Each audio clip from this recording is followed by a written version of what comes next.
Assalomu alaykum, sizlar bilan g'oyibona uchrashishdan g'oyat xursandman. Mana bugun sizlarga yana bitta ajoyib video tayyorlashga qaror qildim. Bugungi videomiz albatta ko'pincha insonlarning qarzga botib qolishi, qarzdan chiqa olmasligi, xarajatlarning ko'payib ketishi, daromadimizni yetishmayotgani sababini bugun tushuntirib bermoqchiman. Bugungi mavzuimiz daromad va xarajat deb aytiladi. Qanday qilib nima uchun daromadimiz kamayib xarajatimiz ko'payayotgani sabablarini bugun sizlarga tushuntirib bermoqchiman. Albatta buni ham shunaqa sxema qildim. Albatta yana sizlarga chuqurroq tushuntirib beraman. Albatta hozirda ko'pincha insonlarimiz, ko'p insonlar nima uchun men qarzga kirib qoldim, nima uchun men daromadimda nima qildim, kreditlarga kirib qoldim, qarzim ko'payib qoldi, juda ham ko'p, undan chiqa olmayapman degan savollar juda ham ko'p keladi. Bu savollarga bitta video chiqargandim. O'sha daromadni qanday qilib eritish kerak, misol uchun davlatning qarzlarni eritish sxemasi orqali tushuntirib bergandim. Bu juda ham ajoyib sxema va albatta bundan keyin davom etamiz. Demak, avvalambor inson qachon qarzga botadi? Men aytgandek, u safar aytgandim, hech bir inson qarzga oddiy bir qarz, kichkina qarz ham qarz, katta qarz ham qarz aslida, to'g'ri, lekin biz kichkina qarzdan boshlanadi bu narsa. Kichkina maoshimiz, misol uchun maoshimiz kichkina bo'lsa, misol oylik olamiz, bizning oyligimiz $200 bo'lsa yoki $100 bo'lsa, shunga qarab biz ham o'sha xarajatimizni $100 qilamiz. $100 ga o'sha pulimizni olamiz va uni sarflaymiz, shundaymi? O'sha narsani qilganimizdan keyin bizning har bir insonning o'zining ehtiyoji bor. Ehtiyojimiz bor. Bizning ehtiyojimizga yetmaydi. $100 oylikka ishlaymiz. Bizning ehtiyojimiz 1 millionga, biza o'sha 1,5 millionga nimamiz yetmaydi. Chunki pullar bor, zo'r bor, uy bor, u bor, u bor. O'zimizda orzu havas bor. Biz nima qilamiz? Yana qo'shimcha ishlar yoki katta boshqa bir ishga kiramiz. Endi $200 ishga kiramiz. $200 ishga kirsam, misol uchun biroz o'sha og'irim yengil bo'ladi deb o'ylaymiz. $200 ishga kirganimizdan keyin yana ballar tashvishi, yana ro'zg'or, yana yetishmovchilik bo'ladi. Yana yetmaydi. Keyin aytamiz $200 yetmaydi, yana $500 ishga kirishim kerak deymiz. Yana $500 ishga borasiz, yana $500 ishga kirasiz, ishlaysiz, harakat qilasiz va $200 ishingizni, $500 ishingizni yana 500lik xarajatlar qilamiz. Undan keyin bu yer yetmaydi, endi $1000 ishga kirish, chet elga boramiz, chet elga borib ishlayman, $1000 ishlashim kerak, chet elga boramiz va chet elga kelib $1000, $2000 ishga kiramiz. $1000 ishga kiramiz, shuncha misol uchun $200 ga ishlagan paytimizga o'sha bir $200, $300, $500 pulim bo'lsa, $1000 pulim bo'lsa, men hamma xarajatlarimga yetadi deb o'ylaymiz. Lekin biz $1000 oylik bo'lsa, yana biz qarzdamiz, yana biz o'sha yaxshi emas holatda. Keyin yetmaydi. Demak, mana $2000 pulim bo'lsa, albatta men o'sha xarajatlarni qilaman. Yana $2000 ishga kiramiz, $2000 ishga kirsak ham yana o'sha xarajatlarimiz ko'payib boradi. $1000 xarajatimiz. Nima uchun? Chunki o'zi eng muhimi $1000 dan boshlanadi, $500,000 boshlanadi. Qachon bizni ongimiz $1000 ko'rsa, menga ong o'yladiki, $1000 katta summa deb o'ylaydi. Biz o'sha paytda kattaroq xarajat qilishni boshlaymiz. Misol uchun kredit olamiz. Uy krediti, mashina krediti olamiz, qandaydir to'y qilish krediti olamiz. Hammasi yaxshilikka olamiz aslida. Kerakmi? Yaxshilik olamiz. Misol uchun yaxshi, misol uy olish niyatimiz, yaxshi niyatimiz, uyim yo'q, uy olaman. Kredit oldikmi, uy olaman, to'layman deb o'ylaymiz. Mashinam yo'q, mashina olaman. O'rtoqlarimga bor, men ham olishim kerak, mashina olaman. Mana oyligim bor, $1000 beraman, $2000 oyligim bor, beraman deb aytamiz. Yana niyat qilamiz, telefon qimmatbaho telefonim yo'q, o'sha qimmatbaho telefonni olib, do'stim men ham ishlayapman-ku, shuncha o'zim uchun, men ham ishlab o'zim uchun nima qilib olamiz. Keyin yana kredit olamiz, yana o'zimizga shuncha narsalar bilan bitta yaxshi narsa kerak deb o'zimiz qilmaydi. Men ham shuncha ishlayapman, qanday mehnat qilyapman, shuncha o'zim uchun biroz qimmatbaho, marka, qimmatbaho bir kiyimlar olaylik deb olamiz. Keyin yana boramiz, yana qandaydir kreditlarga borib, uyingizni misol uchun nima qilganingizdan keyin, yangi uyni olganingizdan keyin, u yangi uyga albatta ularni remonti bor, remont qilish kerak. Uni remont qilganingizdan keyin albatta uni ichiga masalan xolodilnik, yangi xolodilnik bo'lishi kerak, yangi televizor, yangi bunday hammasi yangilayman, yangi uyga yangi narsalar olamiz. Bu ham xarajat. Mana shu paytdan paydo bo'ladi bizning o'zimiz bilmagan holda xarajatlarimiz. Daromad va xarajat. Daromad plus xarajat.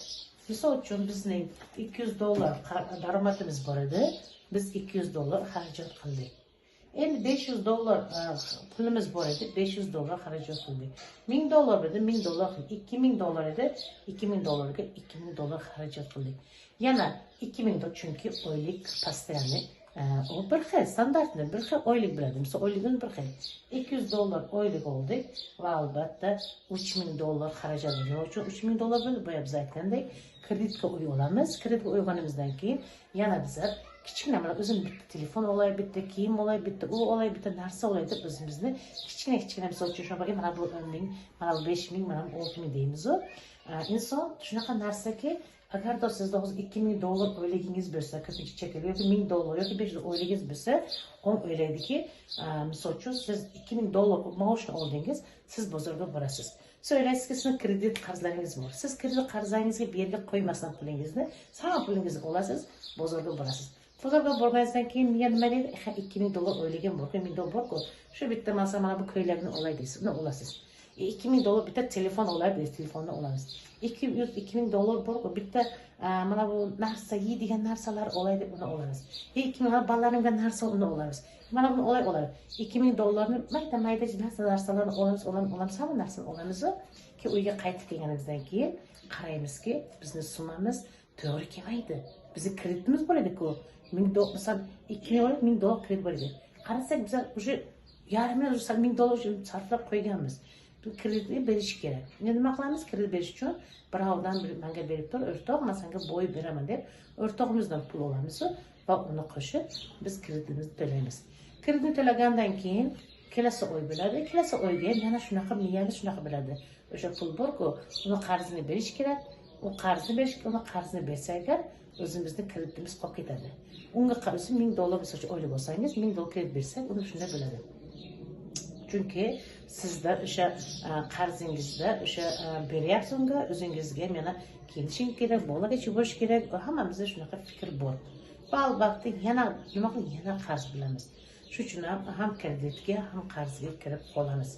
Shuning uchun ham qanday qilib endi bu qarzdan qutulishni bilmaymiz, stressda bo'lamiz, qandaydir agressivni bo'lib qolamiz, qandaydir qo'shimcha ishga boramiz. Qo'shimcha ishga ko'pincha mana chet elda juda ham ko'p. Misol uchun vaqtida o'sha O'zbekistonda $100 ishga kirib ishlab shukr qilib yashagan paytimizda biz $2000 ishga kelganimizda yana yetmaydi. Yana o'sha nima uchun yetmaydi? Shuncha mana $200 nima qilgan paytimizda yana $2000 pulim bo'lsa, $1000 bo'lsa, masalan chet elga kelsam, ishlasam qancha o'sha $200 oylik olgan paytda inson $1000, $2000 agar mana shuncha bo'lsa, maoshi hamma nima qilasini fantaziya qiladi. Lekin o'sha inson keladi, chet elda ishlasam, o'sha xarajatingiz ortig'i bilan ketadi. Nima uchun? Chunki bizlar xarajatdan ko'ra, daromaddan ko'ra xarajatni ko'p qilamiz. Buni bilib yoki bilmagan holda qilamiz. Shuning uchun ham biz o'zimizni daromadimizni, xarajatimizni hisoblamaimiz uchun ham biz ana shunaqa narsaga kirib qolamiz. Narsa men o'zimga ham bo'lgan, men o'zim oylik olasam, bunga bir, bunga bir, o'zi qarzlar qolib ketasizda. Bunisi hatto shunaqa holat bo'lgan, o'zimni kuzatganman. Mana shu oy, masalan, shunga beraman deb yozganman. Hali bu oy kelmasdan yoki ota-onamga kerak bo'lgan, yoki farzandimga kerak bo'lgan, yoki singlim, yoki kimlardan so'ragan pulni berganman.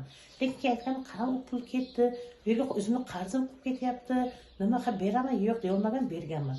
Sizga shunaqa holat bo'lishi mumkin. Chunki sizda birovga pul beramiz, qandaydir, lekin o'zimizni ehtiyojimiz qolib ketadi. O'zimizni o'sha qarzimiz, o'zimizni o'sha nimamiz qolib ketadi. Chunki biz boshqalarga beramiz. Har doim shunaqa holat bo'ladi. Mana shunaqa holat bo'lgan. Albatta bu narsa biroz ko'p siqilish bo'ladi. Oyligim bor desa, yana yetishmovchilik yana nima bor edi. Keyin 2003-yil Sayg'oq Davlatovning ana shu men pul kitob bunaqasini audio narsa eshitganimda, pulni saqla deganda tavba qildim. Pulni qanday o'zim o'sha $1000 oylik olsa, $2000 oylik olsam, o'zi kreditim bor, oilam bor, bunim bor, unim bor. Ortig'i bilan qanday qilib pul saqlayni hech tushunmas edim. Mana eng og'ir, mana eng nozik joyim o'sha pul saqlashni bilmaganim edi. Yana o'qidim, yana bilim oldim. Yana har kun Brain Tracy, Body Shop, hammasi pul saqla deydi. Pul saqla, bular buncha pul saqlaydi, bular boylar, millionerlar. Men pul saqlagan millioner bo'lganman, pul saqlagan birovga berib pul saqlash, misol uchun sadaqa qilsam, xayriya berish qandaydir barakani olib keladi deb aytgan. Tushunmasdim bu narsani. Keyin o'zim aytganimdek mana yana aytaman, shunaqa pul saqlashni boshlagandan keyin miya avtomatik ishlab ketdi. Rostdan inson pul saqlagandan keyin inson birinchi o'rinda o'ziga bo'lgan ishonch paydo bo'lar ekan.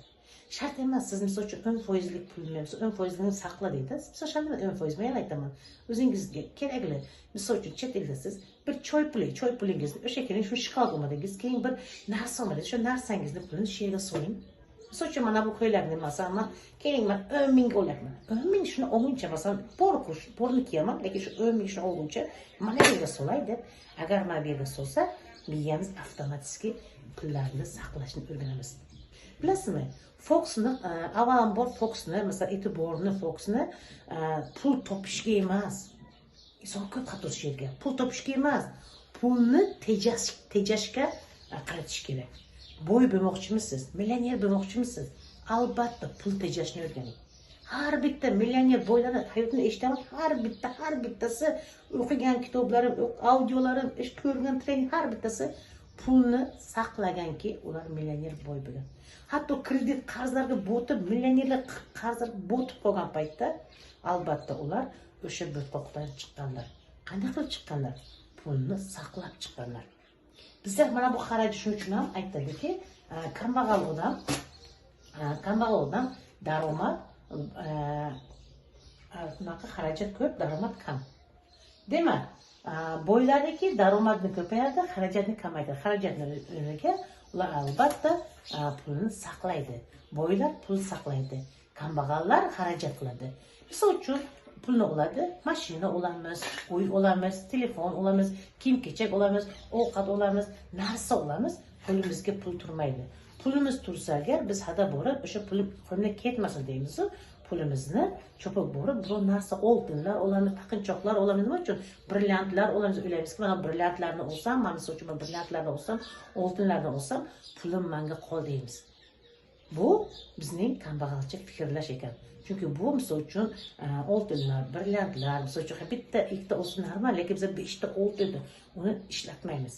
Shuning uchun ham o'sha narsa bizning uyimizga bejuz shunaqa turadi, lekin biz uni ishlatmaymiz, bolalarim uchun, nevaram uchun deb olib qo'yamiz. Albatta oltinlar nimalarni, lekin bizda baribir ham moliyaviy erkin bo'la olmaymiz. Chunki bizda bir umr yetishmovchilik, yo'qchilik shunaqa narsalar paydo bo'ladi. Keyin pul saqlash deganda ayrim bir insonlarda pul saqlashni misol uchun oldindan pul saqlagan kelganlar, ikki xil inson bor. Kassa o'ynash, kassa saqlash deganda chorni masalan qora kunimga deb kambag'allar qora kunimga deb aytar ekan. Qora kunimga deb bizda shunaqa ota bobomizda kelgan qora kunimga degan bir tushuncha fikr kelar ekan. Chunki bu negativ so'z bo'lib, qora kunimga deganda rostdan sarflagan puli qora kuniga ketar ekan. Chunki u nima deyapti? Qora kunimga pul saqlashim kerak deb aytadi. Fikrda qora kun. Bo'lsa yo sog'lomsiz bo'ladi, yo qanday kimdir bir nima bo'lib qoladi, yo qarindoshi bir nima yaxshi emas holatda bo'lishi mumkin. O'sha pulini boshqa kishiga beradi. Nima uchun? U inson fikriga qora kunimga deb aytdi. Aslida millionerlar, boylar nima degan? Deb aytadi ekan. Bu mana oltin nima kassacham oltin hammaga yotgan, men saytimdagi oltin kassa, zolotaya kassa, oltin kassa. Imkoniyatlarni bergan o'zimman, imkoniyatlarimni kutish uchun bu pullarimni saqlash kerak. Imkoniyatni kutish uchun bu pullarni saqlash kerak degan oltin kassa deb aytar ekan. Hozirda men har doim kassalarning o'rnini oltin kassam deb aytaman. Bu mana oltin kassalari, har bitta kassa mana oltin kassam deb aytaman. Bular oltin kassa deganda bizning ongimiz oltinga teng. Rostdan biz pulimizni saqlayapmiz. Oltinga teng, chunki men erta kelajakda millioner, boy bo'la olaman, ishonch paydo bo'ladi. Demak, inson qilgan ishni inson qiladi. Odamlar millioner boy bo'lgan, albatta men ham boy bo'laman. Qachonki men ham o'sha millionerlarga, boylarga o'xshab o'sha o'z pulimni saqlashni o'rgansam. Demak, biz ham pulni saqlashni o'rgansak, albatta biz ham boy bo'lamiz. Bugun emas erta, ertamiz endi albatta bir kun bo'lamiz. Faqat biz o'sha pullar ham darrov o'ziga 1 yil, 2 yil, ular 5 yil, 10 yil pul saqlab, o'sha o'zini nima qilish kerak.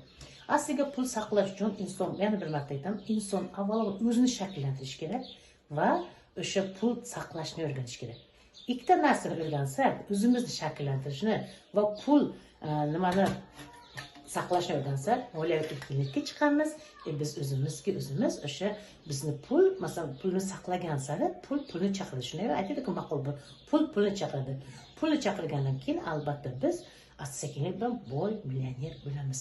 Bora pullarimiz ko'payadi. Albatta pullarni sarmoyaga sarflasagina o'sha sarmoyamiz bizlarga qanday daromad olib keladi? Daromadimiz bizlarni o'sha Izabella boylikka olib boradi. Lekin bizning ko'pincha kambag'allarning shunaqa narsasi bor. Ko'pincha hozirda chet elliklar bizlarni misol uchun bizda hali psixologiya endi yetib kelyapti. Lekin men ko'p mana sizlarga aytib, afsus qilaman. Hozirda bizlarda kambag'alcha fikrimiz kambag'al deganda puli yo'q inson emas. Fikrimiz, miyamiz kambag'al bo'lgani uchun ham, miyamizda kambag'alcha fikr bo'lgani uchun pullar oson va yengil kelishini o'ylaymiz. Hech qachon pullar oson va yengil kelmaydi. Har bitta aytadi-ku, oson narsa bu mishilovka, qopqonga biladi. Oson pul qopqonga biladi. Misol uchun qanaqasiga? Hozir bizda internetlarimizga, chet ellarga qarasangiz, bizga hatto o'zimga ham keladi. Ular manipulyatsiya, ular o'sha psixologiyada suvda ichgan. Ular 1818-yilda Amerikaga psixologiya bo'lgan. Bizga endi 2000-yilda boshlanib psixologiya boshlagan bo'lsa, ular bizda qancha bo'ldi? Ular o'sha manipulyatsiyani hammasini biladi. Ular shunday qilib, sizga misol biladi, o'sha bizning xalqimiz pulni sevishi, biz kambag'al o'ng bo'lganimiz uchun ham ular bizni manipulyatsiya qilib, misol uchun mana tanishsam, men bir oyga senga shunaqa, men senga nimalar video qiladi sizga va sizga mana bu nimalaringizni, mana bu boyliklarni senga yuboraman, nima qilaman deb sizni pulingizni oladi. Chunki biz nima Fox ularning narsalarini ko'ryapti, e'tibor faqat tashqi olamga bo'lgani uchun ham biz ishonamiz. Chunki biz oson va yengil pul ishlashni xohlaymiz. Hech qanaqa oson yengil pul ishlash. Har doim ishlash kerak, pulni saqlash kerak va bu saqlagan pulimizni tijorat qilamiz va ana shunda biz boy va millioner bo'lamiz.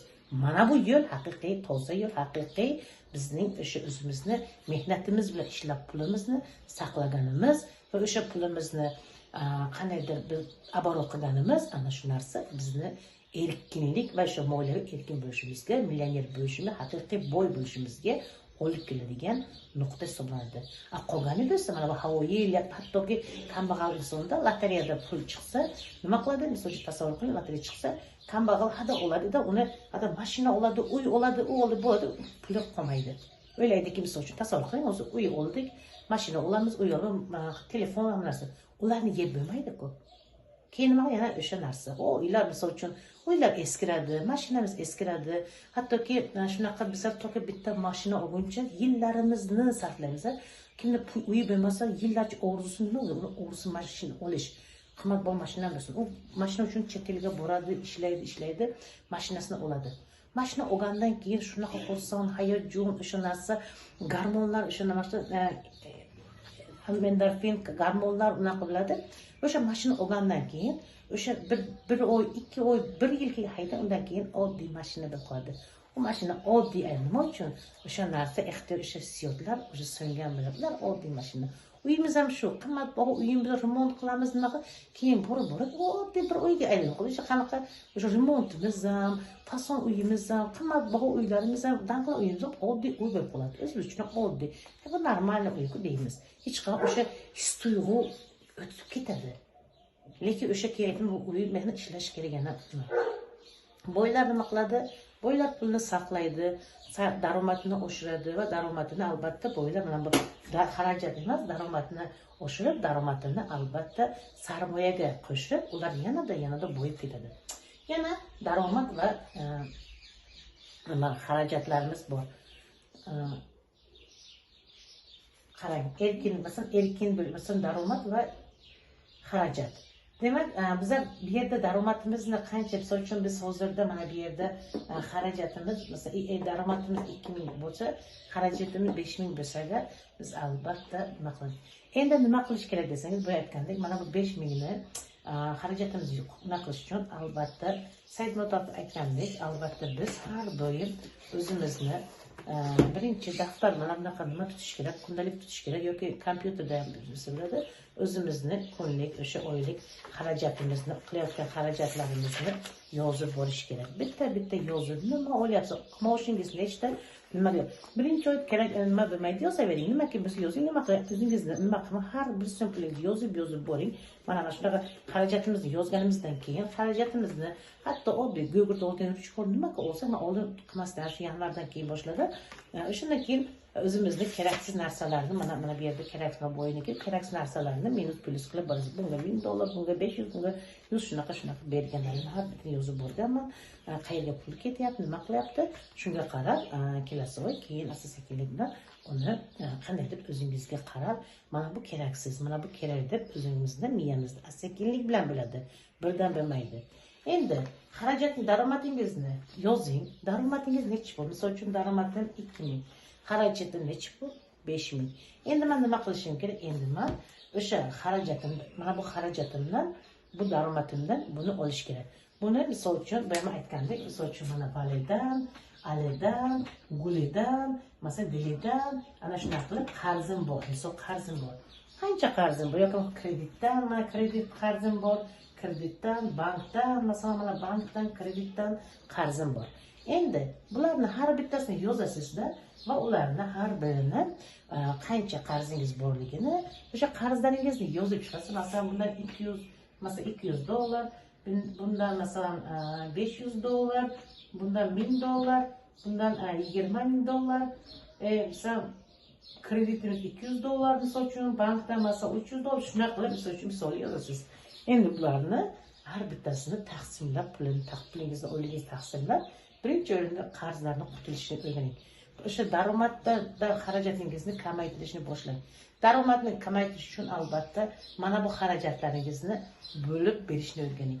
Qachon siz mana bu qarzlaringizni bo'lib berib, mana bu qarzingizni bo'lib berib va albatta o'shani orqasidan yana o'zingizga kelajagingiz uchun albatta oltin tuxumingizni, o'sha raqangizni, tavog'ingizni to'ldirib ketsangiz va albatta oltin jo'jangizni, o'sha oltin jo'jangizni ham sayohatingiz uchun oltin jo'jangizni ham to'ldirib ketsangiz va qolganini mana bu qarzlarga bersangiz, pul saqlasangiz, mana bu qarzlaringizni bersangiz, albatta siz daromadingiz oshadi. Daromadingiz oshgan sari o'zingizga bo'lgan ishonch oshadi, samarsinki yuqori bo'ladi. Chunki siz ham qarzingizni beryapsiz, ham daromadingizni oshyapsiz, ham siz pul saqlayapsiz. Demak, siz nima qilyapsiz? Siz ham o'zingizni shakllantiryapsiz, hamda pulni saqlashni. Pul bu nima? Pul bu vosita. Pul bu energiya, pul vosita. Bu biz pulni boshqa. Masalan, biz ko'p insonlar pulga ishlaydi. Biz pulga ishlashimiz kerak emas. Pul bizga ishlashi kerak. Pul insonga misol uchun kambag'allar pulga ishlaydi. Boylar pul boyga ishlaydi, masalan boylarga pul ishlaydi. Ko'ryapsizmi? Kambag'allar demak pulga ishlaymiz, kambag'allar pulga ishlaydi. Boradi ishlaymiz, pulga ishlaymiz. Qanday? Misol uchun mana oylik maoshimizni oldik. Men maoshimni oldim. Misol uchun boraman, oltinlar olaman. Misol uchun shunami? Kim u? Sotuvchi, daromad, u boy. Men borib oltin olyapmiz, yo mashina olaman. Men nima qilyapman? Men pulga ishlayapman. O'sha pulga ishlagan pulimni narsa olyapman. U yo'l mashina qilaman. Pulni beryapman. Boy nima qiladi? Boy pulni saqlaydi va uni оборот qiladi. U masalan pulni saqlaydi, shunday pulni saqlaydi. U misol uchun bitta oltin, masalan, naqa oltin nimasi ochadi. O'sha nimasi oltinlarni bizga sotadi kambag'allar va u daromad qilyapti. Biz nima qilamiz? Biz beryapmiz, u olyapti.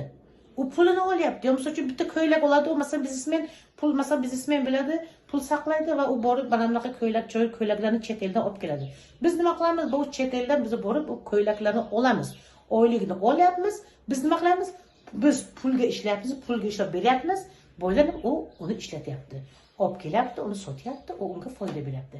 Ko'ryapsizmi? Shuning uchun ham aytadiki, boylar pul boylarga ishlaydi, kambag'allar pulga ishlaydi deb aytiladi. Bu haqiqat. Ana shu narsani tushunib yetsak, agar bu juda ham ajoyib so'z, juda ham bu narsani tushunganimdan keyin miyamda "Vau, rostdan shunaqa" deb o'ylaganman. Mantiqli o'ylasak shunaqada. Biz masalan endi o'yladim, bu qanday qilib demak pullar tushunmasdan, u boshiga tushunmaysiz. Yaqinda kecha yangam aytadi, siz ko'p narsa aytasiz, men hech narsa tushunmayman marhaba dedi. Chunki shunaqa boshiga tushunmasligingiz mumkin, lekin bu haqiqat. Qachon biz o'zimizni shakllantira boshlasak, qachon biz pulni saqlashni o'rgansak, ana shu paytga bu sirlarni tushunib ekanmiz. Bu sirni bilmoqchimisiz? Siz pulni saqlashni o'rganing. Keling, shart emas. O'sha kunlik 1000 so'm topasiz, shu 1000 so'm topsangiz saqlang. O'sha bolangizga o'rgating. Misol uchun o'g'limga aytamanki, saqlanglar pullaringizni. Masalan, ular qilmaydi-da, masalan, aytib qo'y. O'zim shunaqa qilmayman, mayli, o'zim borishimga O'zbekistonga borsam, hammalaringizga bitta-bitta kartochka olib boraman deyman, hammalaringizga pul saqlaysiz, o'rgatasiz. Chunki men qilyapman deyman. Ko'rasizmi? Biz ota-ona qilsak, qara, misol har doim farzandlarimga kirsin, har doim. Qara, mana bu bunaqa qasacham bor. Nima uchun? Men buni masalan sayohatim uchun, mana bu meni kelajagim uchun pul saqlayapman. Sen ham ishlaysan, sen ham saqlashni o'rgan. Qandaydir sen ham masalan kichkina o'g'lim hattoki masalan mana men pul bersam, unaqasam to'pla, yema, o'rgan deyman-da. Biz o'zimiz qilsak agar farzandlar avtomatik, kecha aytdim-ku, avval ko'rish, keyin eshitish. Demak, biz u ko'ramiz, bola ko'radi va u eshitadi va u qiladi. Ko'rasizmi? Ko'rish, eshitish va qilish bor. Demak, biz bola ko'ryapti, masalan, onani ko'radi, siz qilsangizni ko'radi va albatta bolangiz shuni qiladi. Bolangizga qascha olib kelib, sen pul to'pla, o'zingiz pulni xarj qilsangiz, bola pul saqlaydi. Bola ham o'sha pulni yo'qladi. Agar siz o'zingiz misol uchun shu qaschangizni pul saqlasangiz, va shuni saqlaymiz, senga bir belik olib beraman, senga mashina bir narsa olamiz, shu sayohatga boramiz deb o'zimda birgalikda qilamiz, shu pulimizni saqlaymiz, bu narsa olamiz. Boshlanishda shunday qiling. Boshlanishga o'zingizning ehtiyojingizda bo'lsa ham qandaydir bir sayohatga chiqishmi, qandaydir narsa, mashina olishmi, qandaydir telefon olishmi, qandaydir o'zingizni bir chiroyli kiyimlar olishmi, o'sha uchun bo'lsa ham, mayli, bir nima uchun bo'lsa ham pulni saqlashni, boshlanishga saqlashni o'rganing. Mayli nimaga uchun, bir maqsadingiz bo'lsin. Misol uchun men birinchi boshlanishimga mana bu nimani tushunmadim boshida. Keyin bitta mashina olaman deb saqlashni boshladim. Mashina olaman deb, shu to'plasam, to ketganimcha Izraelda 5 yil, 6 yil bilaman. Ketganda eng qimmatbaho inomarka mashina olaman deb niyat qilib, shunday qilib niyat qildim. Men boshlanishda pul saqlashni bilmasdim. O'zimcha maqsad qilib, uy olyapman kreditga. Keyin kreditga uy olaman, bunga pul saqlayman. Har qachon ketishimdagi 5 yil o'tmish chet eldaman. Pul saqlasam, 100 saqlab ketsam, nasib bo'lsa borsam, inomarka bitta mashina olaman. Bu maqsadda men pul saqlashni o'rgandim. Lekin pul saqlash nimaligini bilmasdim. Endi tushunib yetdimki, bu mashina uchun emas. Bu men bu mashina uchun mana buni saqlayman. Bu meni kelajagim uchun. Bu oltin tuxum qo'yadigan raqam. Keyin tushunib yetdim. Aqlim o'sha paytda tushunmasdi. Tushunmaydi aqlingiz. Siz qachon bir ehtiyojingiz uchun mashinami, uymi, telefonmi, hatto kiyimmi, kechakmi, nimaki bo'lsa ham, qat'iy nazar, uyingizda remont qilishmi, nimaki bo'lishini qat'iy nazar, bunda xolodilnik, strel farqi yo'q. O'sha narsani pulni saqlashni boshlasangiz, albatta siz o'sha saqlagan pulingizni qandaydir ishonch paydo bo'ladi, samotseka yuqori bo'ladi, mana bu qarzlardan qutulasiz. Hatto mana bu qarzingiz ko'p bo'lsa ham, hech bo'lmasa 1000 so'm bo'lsa ichiga solsangiz agar, o'sha pulingizni qanday qilib saqlashni bilsangiz, siz ishonch paydo, samotseka yuqori bo'lsa, men qila olaman desiz. Qarzingizdan oson qutulasiz. Chunki siz bu sxemani o'rganasiz. Chunki siz pulni boshqarishni o'rganasiz. Chunki siz bilasizki, pul meni boshqarmaydi. Men pulni boshqarishim kerak. Demak, men nima qilyapman? Nima uchun boylar pulni boshqaradi, kambag'allarni pul boshqaradi? Demak, men kambag'al ekanman. Demak, meni fikrim kambag'al ekan. Demak, bu kambag'allikka o'tib chiqish uchun nima qilish kerak? Pulni saqlash kerak. Men qachongacha kambag'al bo'lib, qachongacha o'sha xarajatga nima bo'lib ketadi? Men daromadimni ko'paytiraman deb o'zimizga o'sha samotsyenkani, o'sha ishonchni bersa, mana shunaqa menga o'sha devorlarga yopishtirib qo'ysangiz, albatta siz o'zingizga bo'lgan ishonchingiz, samotsyenkangiz yuqori bo'ladi. Men har devorlarga shunaqa yopishtirib qo'yaman. Mana shunaqa har devor shunaqa yopishtirib qo'yganman. Mana shunaqa qilib, hatto mana bu stikerchalar bor, yopishtirib qo'yaman. Bu nima uchun kerak? Bu meni o'zimga bo'lgan ishonchimni, samotsyenkamni yuqori qilishni albatta hattoki mana bu yana bitta mana shunaqa olib keldim. Bu narsa mana o'sha nimalarni qog'ozlarga yopishtirib qo'yaman. Bu narsa mana o'sha har erta tongda turganimda samotsyenkamni yuqori qilish uchun. Albatta siz ham o'zingizga shunaqa daromadingizni ko'paytirmoqchimisiz? O'zingizda qanday foydali bilimlaringizni qilgan bo'lsangiz, albatta kommentariyaga o'zingizni fikringizni qoldiring. Siz qanday qilib pul saqlayapsiz? Siz nima qilyapsiz? Men bilan bo'lsangiz juda xursand bo'lasizlar. Ana shunaqa demak o'zingizga qaytaramiz, o'zimizga yozib boramiz. Birinchi o'chratda har kuni yozib boramiz. Xarajat, daromad oyligini yozing. 1. 2. O'zingizga pul saqlashni o'rganing. 2. Uchinchisi, xarajatlaringizni har doim kontrol qiling. o'ch, o'zingizni kontrol qilinglar va o'zingizni o'sha yozgan bunaqangizni har bitta aliga, valiga, falonchaga beringlar, qarzingizga ishlab birinchi buni qutilinglar. Bunda qutilganingizdan keyin mana bu 6 quticha aytganlar, bittasi xayriyaga, bittasi sayohatga, bittasi nimaga, masalan dam olishga, albatta pul saqlashni o'rganinglar. Albatta siz o'zingizni shakllantiring va pulni boshqarishni o'rganing va albatta siz oilaviy erkin va o'sha millioner, Izabella pullariga ochilasiz. Pullar hech qachon oson yengil keladigan narsa. Bu albatta qopqonga bo'ladi. Unutmanglar, har doim pul menga oson yengil kelsin desangiz, bu qopqon bo'ladi. Bu har doim siz qandaydir yengil havo, bu kambag'allik fikrlar. Boylar har doim mehnat qilib, pulini saqlab, ana shunaqa pulini saqlab, ular boy bo'lgan. Hech qachon kambag'al boylar havodan pul kelmagan. Bo'lishi mumkin, ular ota-onasi millioner boy bo'lishi mumkin. Bor shunaqa insonlar, lekin o'shalar ham ikki turi bor. Birinchi turi ota-ona o'qitib, bilim oldirib o'g'lini, o'sha farzandlarini, qizi o'g'lini tarbiya o'qitib, o'sha boylikni qo'yganlar. Ular har doim bu ota-onaning pulini yana aborot qilib, ular boy bo'lib ketgan. Ikkinchi turlardagilar ota-ona pul qo'ygandan keyin ular yeb, mazza qilib ichib, boshqa ota-ona pulini yeb ichib, kambag'al bo'lib qolgan boylar bor. Ikki turli bor. Endi ular o'zi, har bir inson o'zining hayoti bor. Ular men hech kim nima qilmayman, lekin biz nima qilamiz? Biz pulni saqlaymiz, xarajatlarimizni hisoblaymiz, daromadimizni yozib boramiz va erkin nima bilamiz? Moliyaviy erkin bilamiz, mazza qilib yashaymiz. Qadagi ishimiz shu, ishlash, tejash, ana shunaqa harakat va maqsad qo'yib, albatta katta maqsadlarimizga erishish. Bizning shiorimiz shu. Ishla, mehnat qil, daromadingni saqla va albatta millioner va boy bo'l. Demak, barchangizni yaxshi qilaman. Aziz, har doim o'zingizga men ruhiy millionerman deng. Men hayotda tomda dedim, men ruhiy millionerman deb yozib qo'ydim. Men ruhiy millionerman. Men ruhiy ustozman. Har doim o'zimizga nimani bizlar takror bajarsak, o'sha narsaga aylanib bor ekanmiz. Har tomda turaman. Men ruhiy millionerman deyman. Men saxiy ruhiy millionerman. Men saxiy ruhiy millionerman deganda, millioner bo'lganingizda saxiy bo'lishi. Saxiy degan nima bo'ladi? Albatta o'sha sizning daromadingizdan, o'sha daromadingizni albatta xayriyalarga berish degani. Albatta biz har doim Allohim menga shu beruvchilardan qilgan, xayriya beruvchilardan qilgan, o'sha qanaydir beradigan insonlardan qilgan deb aytsak, albatta har birimiz orzu qilamiz, havas qilamiz, beruvchilardan qilgin deymiz, lekin biz hozirdan agarda 1000 so'm pulimizni boshqa bir inson xayriya qila olmasak, biz millioner bo'lganimizdan keyin bermaysiz. Siz saxiy boy emas, siz o'sha xasis boyga aylanasiz. Siz saxiy boy bo'lish uchun hozirdan boshlang. Hozir sizda yo'qmi? Yo'qchilikdan boshlang. Yana bitta sizda bitta nima deyman? Agarda kimda kim hozirda shu ahvolingizda siz qarzga botib, siz kreditlarga botib qolgan bo'lsa, katta summaga botgan bo'lsa, tabriklayman sizni. Siz bo'lajak millionersiz. Rostdan siz bo'lajak millioner. Nima uchun siz bo'lajak millionersiz? Chunki men o'qib, bilim olib, har bitta millioner boylarni eshitib, tushunib yetdimki, insonda qancha qarzga botib ketganmiz, botqoqqa bo'lsangiz, siz o'sha botqoqda o'zingizni itarib chiqsangiz, siz butun dunyoga yordam bergan olar ekansiz. Ana shu botqoqdan sizni, chunki Alloh taolo o'zi har bir inson qarz beradimi, bir muammo beradimi, o'sha muammoga kuchimiz yetadi-ku, biz o'sha yetar ekanki, bizga Alloh o'sha narsa berar ekanki, sen qilasan va sen butun dunyoga aytasan.